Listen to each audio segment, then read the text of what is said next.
Welcome to the Ancestral Findings Podcast. Dolley Madison was the fourth First Lady of the United States. The wife of James Madison, she is famous for saving the portrait of George Washington from the White House during the War of 1812. However, there is so much more to her story than that. Here's what you need to know about Dolley Payne Todd Madison.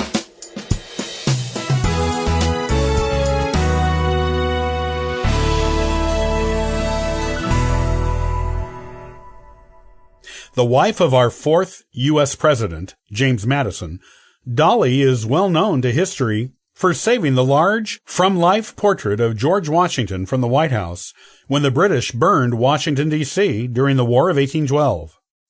She also has the distinction of being the first First Lady to be photographed, after photography was invented in the late 1830s. She was very elderly when a few photographs of her were taken, and she died soon after.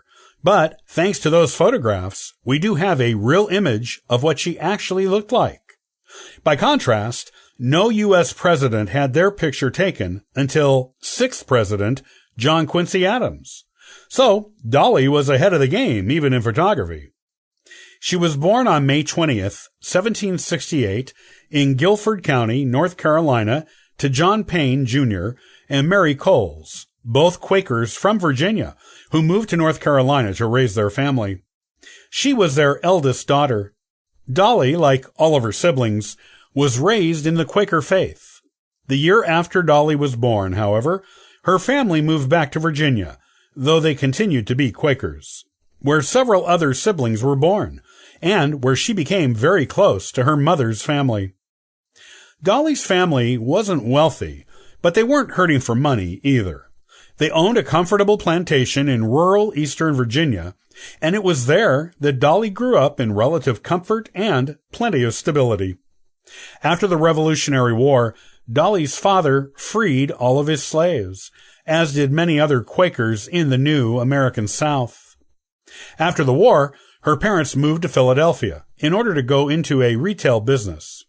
Without slaves, there wasn't much profit in owning a plantation. The business failed in 1789, and Dolley's father died in 1792. Her mother tried to make ends meet for a while by opening a boarding house, but eventually moved back to Virginia to live with her daughter, Lucy, and Lucy's new husband, George Steptoe Washington, one of first U.S. President George Washington's nephews. Meanwhile, Dolley had married John Todd in 1790. Todd was a Quaker lawyer in Philadelphia, and she had two sons with him, John Payne Todd and William Temple Todd. Her sister Anna moved in with them after Dolley's mother left Philadelphia to help her raise the children. In 1793, a yellow fever epidemic broke out in Philadelphia, killing Dolley's young husband, who was not yet 30, both of her husband's parents, and her 3-month-old son, William Temple Todd. This left Dolley as a young widow with a son to support, as her older son, John Payne Todd, survived. The epidemic killed over 5,000 people in 4 months, and 20,000 people had left Philadelphia to get away from it by September 1793.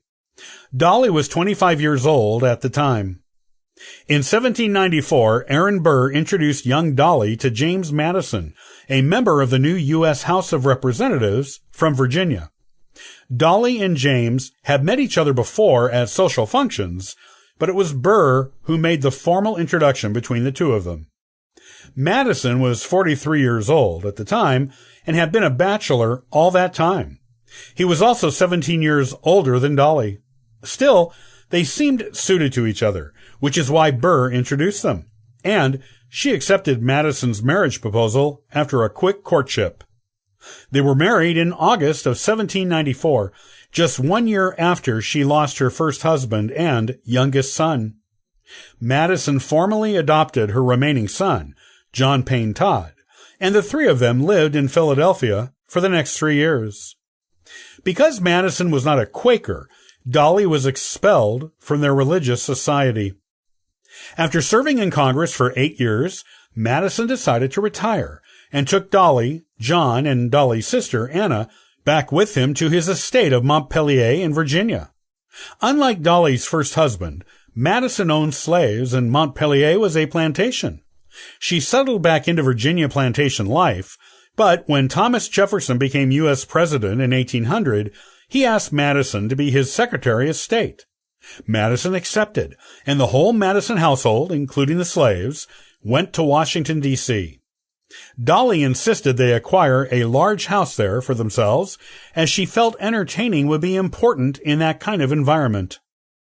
While in Washington, D.C., Dolley helped the widowed Jefferson furnish the new White House, which had previously only been used for 4 months by outgoing President John Adams and his wife Abigail. She also served as de facto First Lady to Jefferson at formal entertaining events at the White House when Jefferson's elder daughter, Martha, could not be present to perform those duties.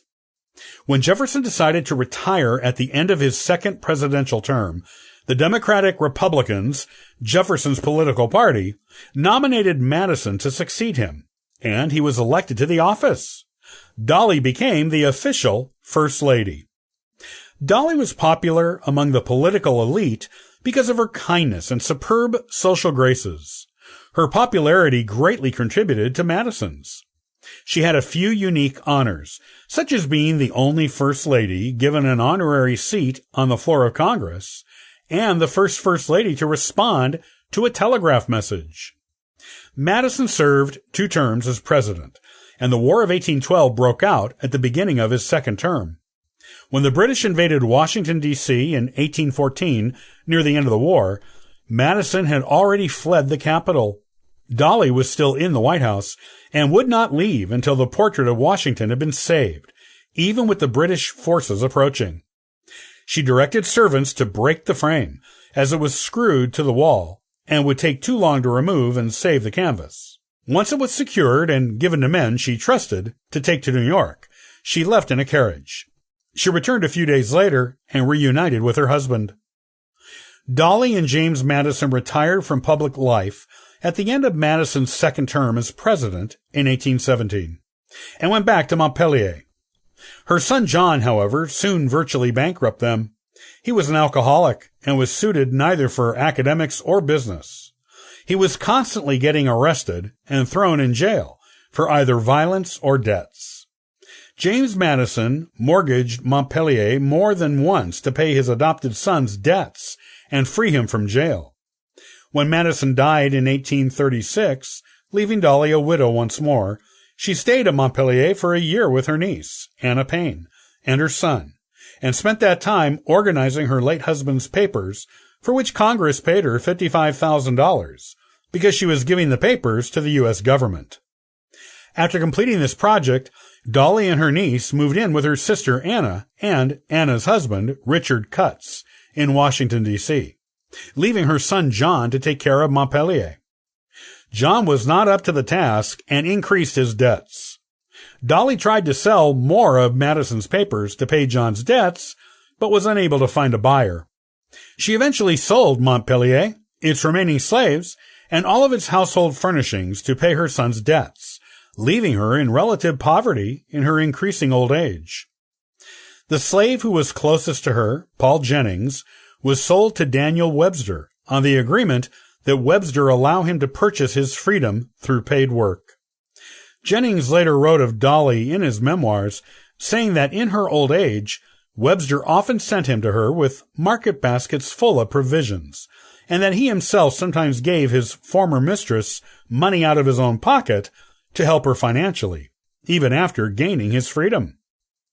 Dolley eventually sold the rest of James Madison's papers to Congress in 1848 for $25,000, which helped her be more comfortable near the end of her life. She died in 1849 at the age of 81 and was originally buried in the Congressional Cemetery in Washington, D.C., but was eventually moved to Montpelier and placed next to her husband, James Madison. Interestingly, there has been much debate over the spelling of her name. It was not a nickname, as Dolley, D-O-L-L-E-Y, or Dolly, D-O-L-L-Y, is often used for Dorothy. Her birth register with the Quakers spells her name as Dolley, D-O-L-L-E-Y. Her parents spelled it in several documents as Dolley, D-O-L-L-I-E, and the First Lady herself spelled it in her will as Dolley, D-O-L-L-Y. Her grandniece, Lucia Cutts, also spelled it Dolley, D-O-L-L-Y, in the book she wrote about her great-aunt's life. It seems Dolley, D-O-L-L-Y, was her own preferred spelling, but historians have settled on Dolley, D-O-L-L-E-Y, as this is how her birth was registered.